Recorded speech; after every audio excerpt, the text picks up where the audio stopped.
اور جو لوگ ایمان لائے اور نیک عمل کرتے رہے ہم ان کے گناہوں کو ان سے دور کر دیں گے اور ان کو ان کے اعمال کا بہت اچھا بدلہ دیں گے۔ اور ہم نے انسان کو اس کے ماں باپ کے ساتھ نیک سلوک کرنے کا حکم دیا ہے۔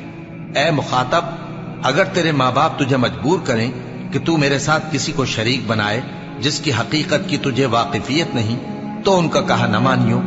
تم سب کو میری طرف لوٹ کر آنا ہے، پھر جو کچھ تم کرتے تھے میں تم کو جتا دوں گا۔ اور جو لوگ ایمان لائے اور نیک عمل کرتے رہے ان کو ہم نیک لوگوں میں داخل کریں گے۔ اور بعض لوگ ایسے ہیں جو کہتے ہیں کہ ہم اللہ پر ایمان لائے، پھر جب ان کو اللہ کے رستے میں کوئی ایذا پہنچتی ہے تو لوگوں کے ایذا پہنچانے کو یوں سمجھتے ہیں جیسے اللہ کا عذاب۔ اور اگر تمہارے پروردگار کی طرف سے مدد پہنچے تو کہتے ہیں کہ ہم تو تمہارے ساتھ تھے۔ کیا جو اہل عالم کے سینوں میں ہے اللہ اس سے واقف نہیں؟